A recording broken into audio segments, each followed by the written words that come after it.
Hi, thanks for joining me. I'm Maragkakis of Simply Be Wellbeing. I'm a women's life coach, podcaster and speaker, and wellbeing provider. I'm also a mindfulness and meditation teacher. Welcome to Mindful Mutterings. Please like, share and subscribe, and thanks for listening.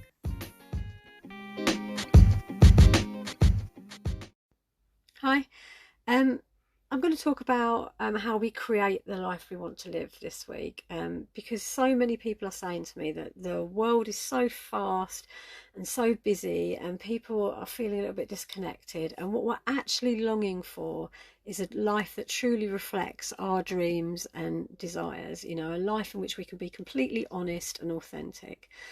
And I guess we're looking for a sense of purpose and fulfillment and joy.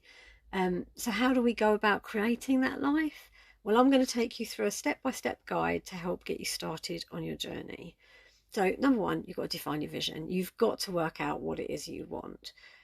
You've got to work out how you want to live, who do you want to be, how do you want to spend your days, who do you want to be surrounded by, and take some time to really reflect on this, on what really matters to you.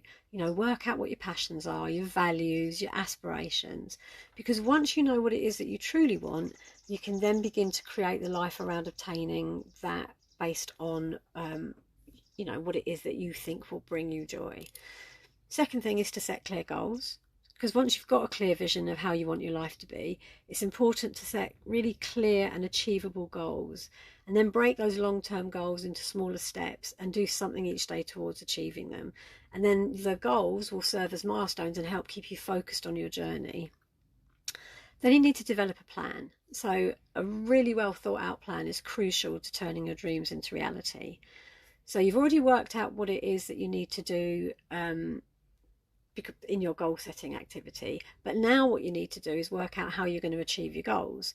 So you need to consider what skills, resources or support you might need. Like maybe you need to do a course, or maybe you need to research something, maybe you need to get some paperwork in order. Really think about all the things that you can do to help yourself move closer to your goal, and then plan out how you're going to do them, or the ways in which you can get the money together to pay for them. And once you're focused on an outcome, all of your energy is being put to good use. So let's say your goal was to live in France. The first thing you could do is research the area, then find out how much the accommodation is there and what's available, discover what the cost of living is, whether you can drive on your license, are there employment opportunities, what paperwork do you need to learn French, how much will the move cost you? And you can start to see that this huge goal of moving to France can actually be broken down into smaller jobs, and then each of those smaller jobs can be broken down into little tasks. And then you've got your focus, you've got a clear budget, and you know what you're doing. So that means that if you've got a fiver left over, rather than going and spend it on a coffee, it goes into your moving fund, and your running total that you need goes down. And that's how you manage your energy and bring the things towards you. Then number 4, you need to take action. So taking action is the key to manifesting the life you want to live. And you start by taking small steps towards your goals every day. So if you've already worked through the steps that I've mentioned, then you should have a very clear idea of what you want, what you need, and how you can achieve it. And you really need to celebrate each achievement along the way, as these small wins will keep you motivated and moving forward.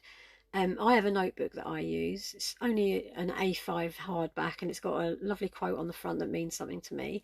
And I write down all my goals in here, and then I go back and I review it regularly. And when I've achieved something, I put a line through it and write thank you. Because gratitude is a really important part of creating or manifesting the life that we want, because it keeps our energy focused, it keeps our energy and our vibration high, and then we pull in the stuff that resonates with our vibration. Then number 5, we come to embracing growth and learning. So when we're creating the life of our dreams, we still need to grow as a person and learn from our experiences. So this involves being mindful, and we need to start becoming aware of any beliefs that are not supporting us. And once we've identified any self-sabotaging tendencies, our journey to our goal will be so much easier. We need to know who we are and where we like to put blocks up in our life, so that we can work around them, so that we can give ourselves the best chance to succeed. And we need to be open to new experiences and the challenges that they bring and the opportunities so that we can learn more about ourselves. Stepping out of our comfort zone builds our resilience and our confidence, which then in turn gives us the courage to achieve more. And also, we want to make sure that the people around us are inspiring and supportive.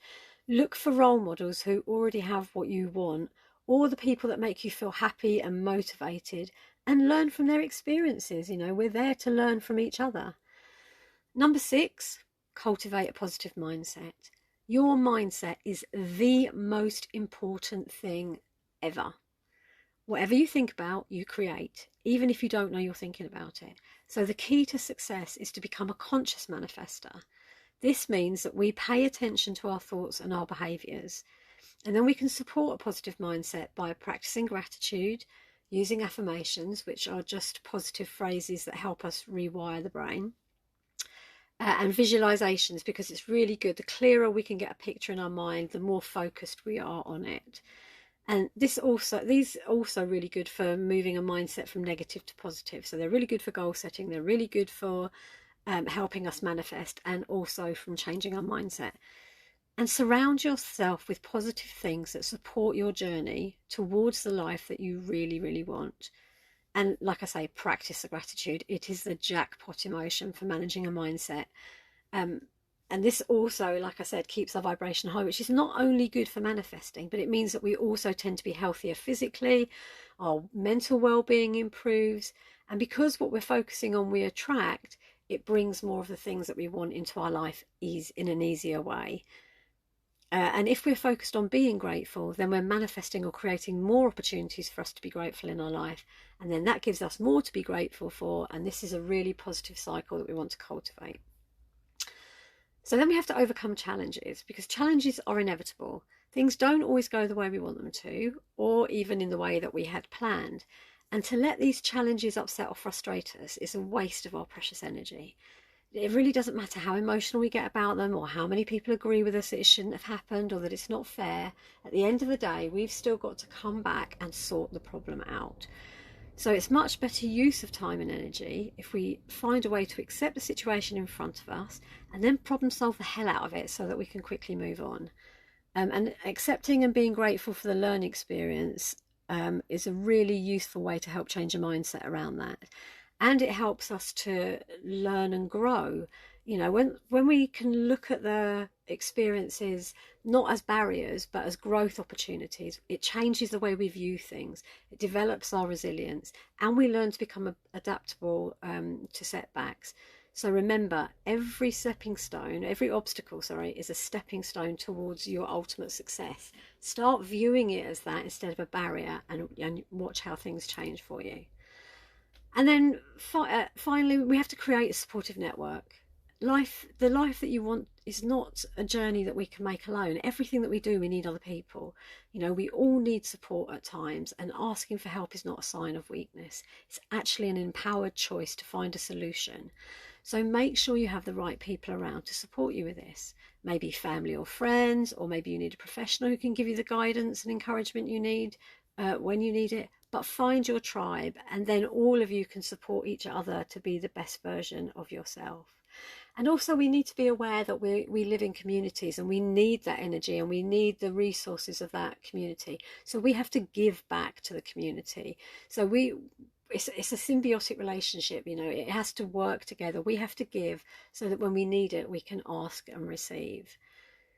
So I guess in conclusion, creating the life that you want to live is a lifelong journey, really, that requires self-reflection, planning, action, and perseverance. But when you have a clear idea of what you want from life and how to get it, you can set clear goals, and then you can take consistent action. And it's the small, manageable steps towards the goals that are far more sustainable than big sweeping changes. And then all these little steps layer up until you've made the huge changes that begin to create the life that aligns with you and your deepest desires, with who you truly are. And as Bob Proctor says, if you can see it in your mind, you can hold it in your hand. The power to create the life that you want lies totally within you. So my question is, what's stopping you? Identify that, get the support you need around that, and then literally the world is your oyster. So as always, I hope you found that really helpful. It's a whistle-stop tour to how you can create the life that you really want to live and how you can bring fulfillment into your life. But I hope it's given you some ideas about what you can do. If you feel that now is the time that you need some support and you want to reach out and maybe discuss life coaching or a power hour, then please get in touch. If not, I'd really love to hear your feedback. And you can always get hold of me via my website, simplybe.org.uk. But for now, please like, subscribe and share to this podcast so that lots of people can get to hear it.